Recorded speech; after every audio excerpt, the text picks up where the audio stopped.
안녕하세요. 저는 청주에 살고 있는 48살 김희영이라고 합니다. 제가 사는 것이 바빠서 주위에 이렇다 할 친구도 한 명 없고, 이젠 세상에 혼자 남겨진 기분이 들어 이렇게 글로 제 이야기를 써서 보내봐요. 저는 30살에 남편과 결혼을 했고, 10년의 결혼 생활 끝에 이혼을 했습니다. 그리고 지금으로부터 1년 전에 6년의 별거 생활을 끝으로 다시 재결합을 했어요. 지금부터 이 얘기를 한번 해보려고 합니다. 남편과는 지인들의 소개팅을 통해 만났어요. 그런데 만나자마자 저희 둘 다 사랑에 빠졌고, 소개팅을 한 그날 당시에 눈빛이 통해버렸어요. 그렇게 번갯불에 콩알 볶아 먹듯이 배가 불러오기 전에 결혼식을 올려야 했습니다. 하지만 저는 어렸을 때 부모님 두 분 다 돌아가시고 없어요. 그랬기에 시댁에서 저를 정말 탐탁지 않게 생각하셨습니다. 아이를 가져서 남편이 책임지겠다 강경하게 주장하였기에 우린 무사히 결혼을 할 수 있었어요. 하지만 시댁의 시집살이는 정말 어마어마했습니다. 상상했던 것 이상이더라고요. 저는 결혼기간 10년 동안 단 한 번도 다른 곳으로 눈을 돌린 적도 없고, 제 가정과 시댁에 정말 최선을 다해 모든 것을 해드렸어요. 가정을 지키겠다고 거의 목숨을 걸었다고 봐도 무방합니다. 제가 부모를 어린 나이에 잃었기에 시댁을 제 부모처럼 섬기겠다 노력도 정말 많이 했죠. 그런데 제가 아무리 잘 챙겨드리고 노력을 해도 시댁에선 저를 받아들여주지 않더군요. 길가에 있는 돌멩이도 저보단 나은 취급을 받을 겁니다. 시집살이의 시작은 결혼 초 제 뱃속에 아이가 있는데도 계속되었습니다. 저와 남편은 전세대출까지 받으며 아파트에 신혼집을 차렸어요. 아무래도 신혼생활 없이 바로 아이와 함께 살게 될 것이다 보니까 좀 더 안전하고 괜찮은 환경에서 자라게 하고 싶었던 저와 남편의 욕심이었죠. 저희가 결혼할 적에 시댁에선 아무런 지원도 해주시지 않으셨습니다. 저는 당연히 이해했어요. 저희가 만나서 저희 스스로 가정을 일구어내야 되는 것이 맞다고 생각했거든요. 그런데 저희가 아파트에 입주하고 2달 뒤에 저희 아랫집으로 누가 이사를 오셨는지 아시나요? 바로 시부모님들이셨어요. 그때부터 정말 지옥이 펼쳐졌습니다. 시부모님은 제게 일을 그만두고 집안일을 배우라 하셨죠.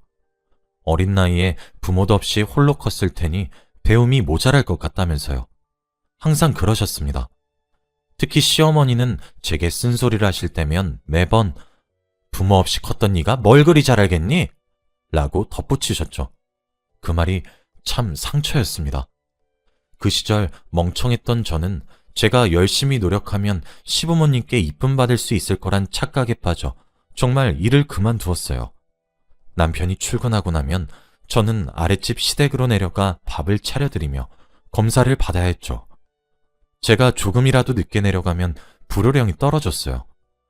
제가 아무리 열심히 요리를 하고 청소를 하며 쓸고 닦아도 항상 시부모님은 못 배워서 그런가 영 별로구나 라고 하셨습니다. 갈비찜을 한번 한 적이 있었는데 너무 달다고 하시더라고요. 근데 제가 그때 처음으로 갈비찜이 달지 그럼 써야 돼요? 라고 말대꾸를 저도 모르게 한번 했다가 진짜 한 달 정도를 우려가며 괴롭히셨어요. 청소하고 나면 검사도 받아야 했고, 남편은 하늘이자 기둥이니 항상 낮은 자세로 모셔야 된다고 설교를 몇 시간이나 들어야 했습니다. 신랑이 없는 틈을 타서 저희 신혼집에 불쑥불쑥 찾아오기도 했고, 밖에서 돈도 안 벌어오는 주제에 따뜻한 물로 설거지 그릇을 불린다고 보일러도 못 틀게 하셨어요. 옛날엔 다 강에서 설거지를 하셨다면서요. 비슷한 일로 이불 빨래를 임산부인 저보고 직접 빨게 하시더군요. 아무리 세상이 발전해서 세탁기라는 요물이 생겨도 사람이 직접 밟는 것보단 못하다면서 말이죠. 또 지난밤에 밤늦게 화장실에 갔었던 적이 있었거든요. 이게 임신을 하다가 제가 방광염에 한번 걸리게 돼가지고 화장실을 되게 자주 가게 되었어요. 그런데 다음날 시어머니가 저더러 그 늦은 시간에 남편 깨울 일 있니? 앞으로 새벽에 화장실 가지 말거라 하시는데 어찌나 서러웠는지 몰라요. 다른 집은 임신했으면 복덩이라 이름도 붙여주곤 하는데 저는 그런 취급은 고사하고 한유 취급만 받고 있으니 얼마나 서러웠는지 모릅니다. 아이의 성별을 알렸을 때도 배운 게 없어 남자를 못 낳는 것 아니냐며 대를 끊으려고 작정한 것 아니냐며 가슴을 후벼 파시는데 딸을 가졌다는 것이 죄가 될 수 있다는 사실을 시집을 가고서야 알게 되었어요. 임신 도중에 산부인과 갔을 때 매번 들었었던 말은 스트레스를 받지 말라는 소리였죠. 스트레스를 너무 받았는지 임신 중에도 위험을 달고 살았고 음식도 제대로 먹지 못했습니다. 남편에게 화풀이도 많이 했어요. 정말 많이 화를 냈었거든요. 남편도 별난 시댁 식구들의 성질을 알아서 열심히 막아주려고 했지만 그래도 그게 다 막아줬겠어요? 날이 갈수록 살이 빠졌고 산부인과에서 이러면 아이가 힘들어질 수 있다는 말까지 듣게 되었습니다. 그래서 저는 아직도 아이에게 참 미안해요. 제가 임신 도중 너무 스트레스를 크게 받아 아이를 예민한 사람으로 만든 것 같거든요. 다행히 아이는 잘 견뎌주었고 건강하게 잘 태어났습니다. 여자아이였는데 저를 너무 많이 닮았더라고요. 이 부분도 시댁에서 정말 싫어하셨어요. 발바닥에 있는 점의 위치나 눈썹 모양 등등 남편을 빼다 박은 구석이 너무 많은데 남편의 아이가 맞냐며 유전자 검사를 들먹이셨습니다. 결혼 10년 내내 정말 갖은 구박과 시집살이로 진짜 고생했어요. 아이를 출산하고 얼마 지나지 않아 정신과에 갔더니 우울증이라고 하더라고요. 매일 시댁에서 쪼아대니 그럴 만도 했죠. 결혼하고 난 뒤부터 항상 스트레스성 위염과 편두통에 시달렸고 시간이 지나자 불면증에도 시달리더라고요.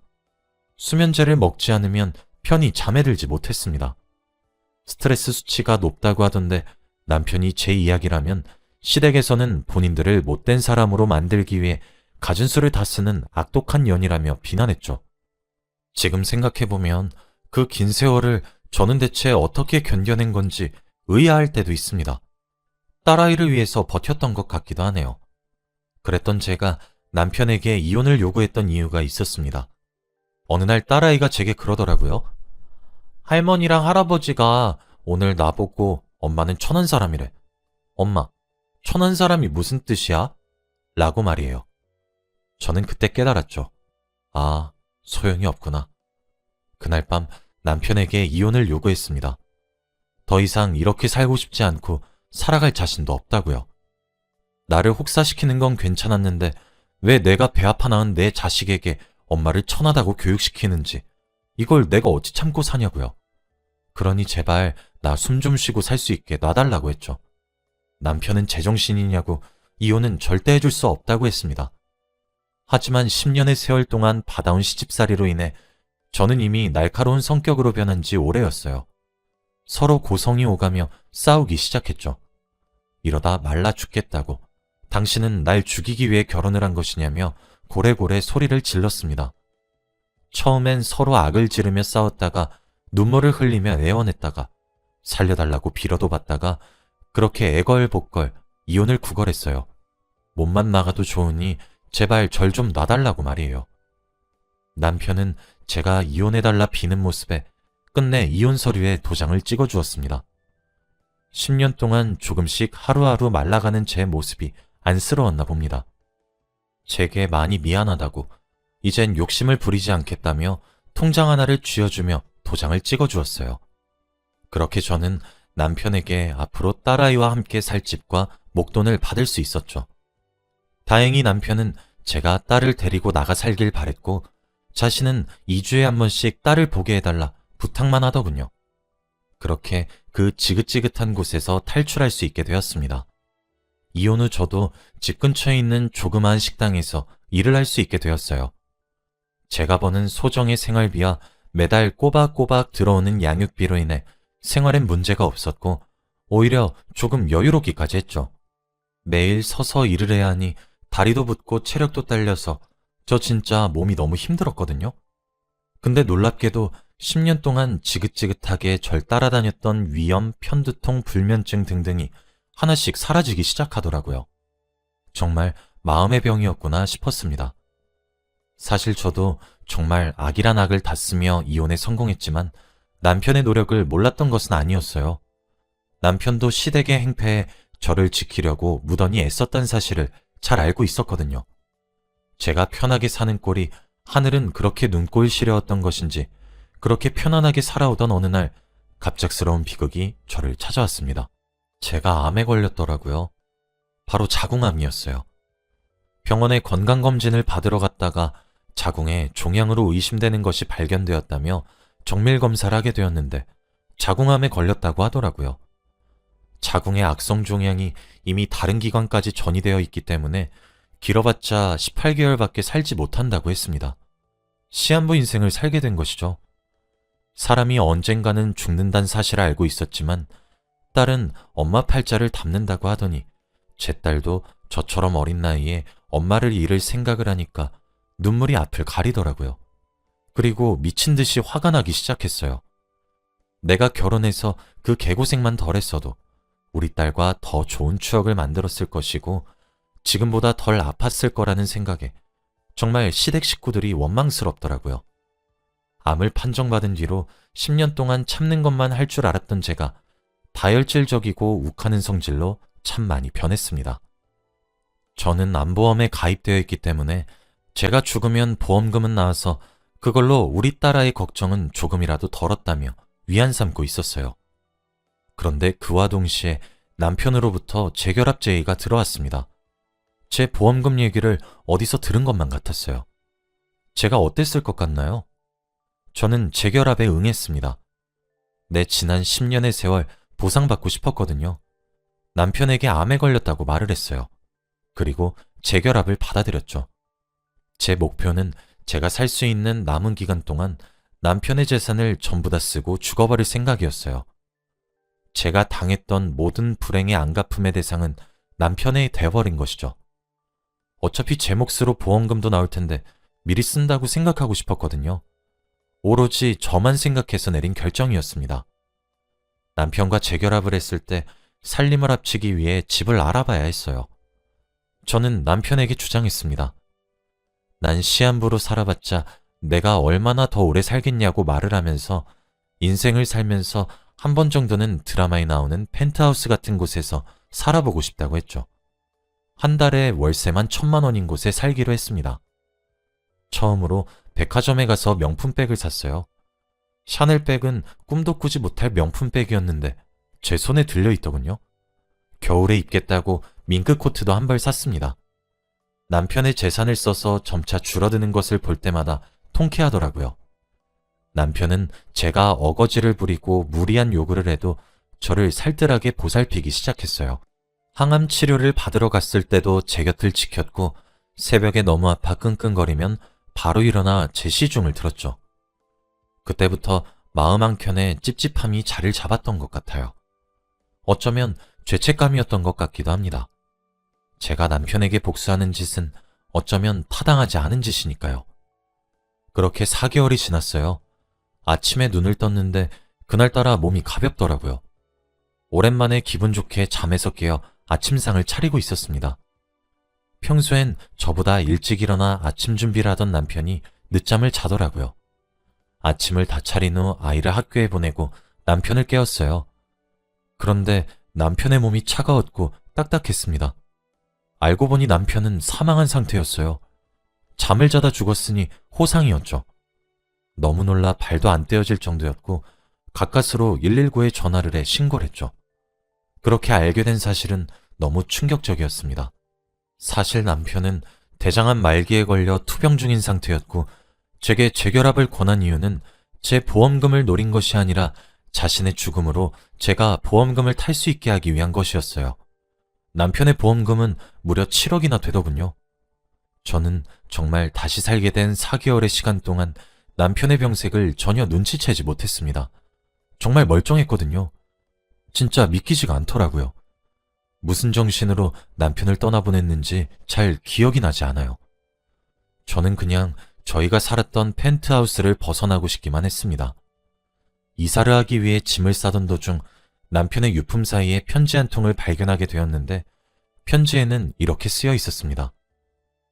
여보, 나야, 당신 남편. 당신을 만났었던 그날의 봄을 아직도 난 잊지 못해. 며칠 전에 건강검진 갔다 왔는데 의사 선생님이 대장에 종양이 있는 것 같다고 하는 거야. 그래서 정밀검사를 했는데 그게 암이라고 하더라. 심지어 너무 늦게 왔대. 대장은 말기래. 나보고 길어봤자 6개월 살 수 있을 거라고 하더라. 난 그래서 내가 죽으면 받을 수 있는 보험금부터 알아봤어. 7억 정도였지. 이거 당신 주려고 재결합하자고 말한 거야.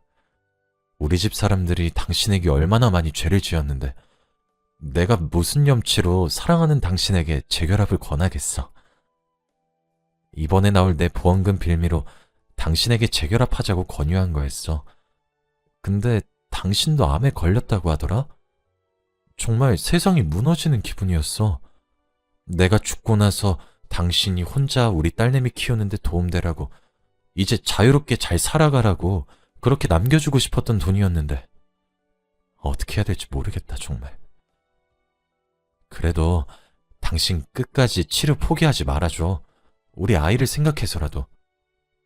나는 우리 딸아이에게 좋은 남편이 돼주지 못했고 당신에게도 좋은 남편이 되어주지 못했어.